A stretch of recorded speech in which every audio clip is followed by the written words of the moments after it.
We want to run an efficient and paperless economy and society. A collaboration between Kenya and Singapore, who have a history of innovation, is key. Hence, the inclusion of the ICT sector in our strategic partnership between our two countries. I am happy to inform you that His Excellency Long and I witnessed the signing of 3 memoranda of understanding on ICT, which will facilitate cooperation on cybersecurity, digitization of government services, ICT capacity building, among the other areas. We also signed another MOU on skills development to facilitate collaboration in human resource capacity building for civil servants and students, particularly in specific areas that need to support a sustainable socio-economic development priorities, especially the ones we have identified in Kenya. As we all understand, the Tibet space is the engine for providing the human capital necessary to assist us in driving our Vision 2030 and our economic development blueprint as a government.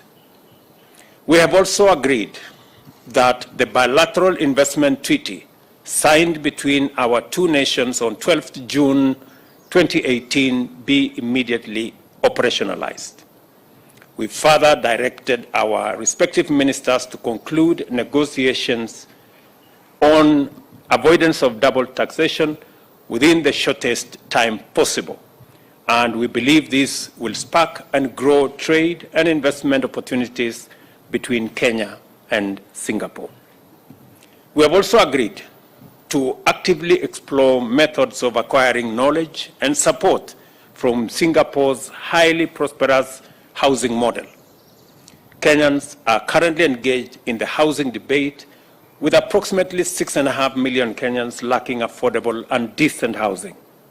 Singapore has one of the most successful stories on matters of public housing.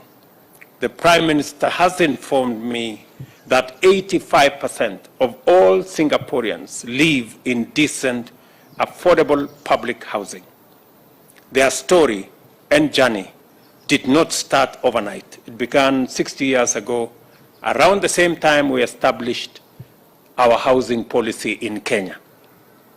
They took some hard decisions and made some sacrifices where they undertook mandatory savings, and the results are there for everyone to see. We are 60 years late in taking this bold step.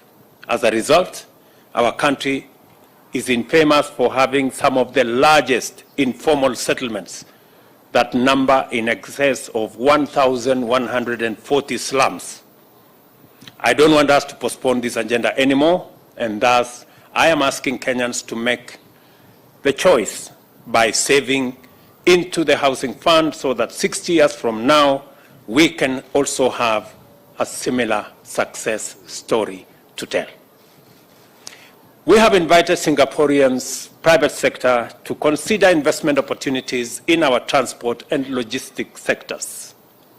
We've also explored the potential of Singapore becoming a gateway for Kenya's agricultural products to the ASEAN region.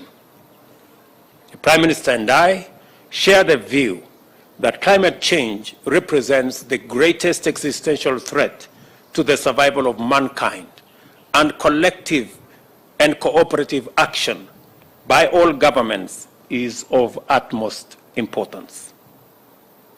It is for this reason that I shared the objectives of the forthcoming Africa Climate Summit, which Kenya will host in September this year. The summit will cohere a common African position for COP28, including an articulation of climate finance and climate investment solutions for climate change action. This will propel the continent from a passive victim to an active participant in climate change solutions. Prime Minister Long has expressed his support for us having concurrent positions on matters climate change, because they, as well as us, face the same threat in equal measure. On this urgent issue of climate change, our ministers have signed an MOU on carbon credit collaboration, which provides a framework for the trading of carbon credits between our two countries in line with the stipulation of the Paris Agreement. The agreement also provides for the exchange of information, knowledge, best practices, and capacity building on carbon credits, plus collaboration on projects which will